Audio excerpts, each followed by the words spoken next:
may hilera na ano na cottage doon. Videoan mo. At saka sa gitna merong kubo na may isla sa gitna. Saka punta tayo dito guys, samahan niyo ako. Lasin natin yung iba pang mga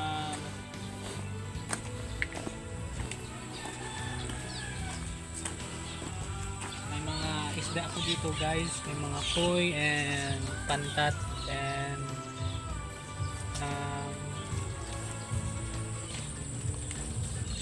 meron po dito cactus.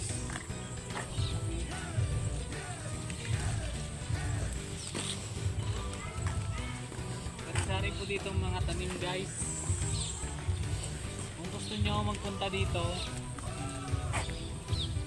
yung pangalan po ng garden is Garden ni Lola.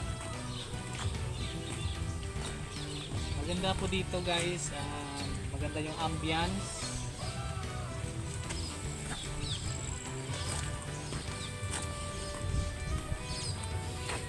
Pwede po dito mag picture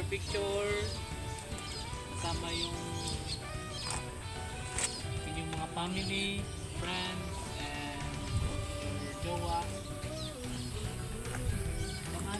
Samahan nyo ako maglibot dito guys.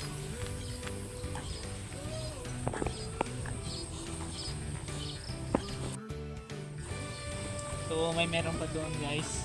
Pasukin natin doon.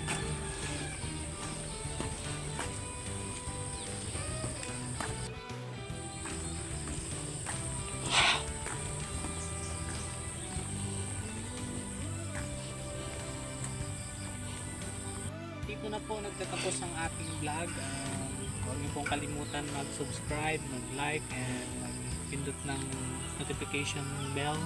Salamat po. Lagi po kayong mag-follow sa akin and mag-subscribe para marami po tayong mga tahan guys. At marami pa akong i-tutor sa inyo kung paano nyo malalaman kung saan merong destinasyon. Magandang place na pwede nyong pasyalan at saka mag-pictorial kayo. Maraming view na magaganda guys. Marami pa tayong pupuntahan. Then guys, dito na po. Bye bye!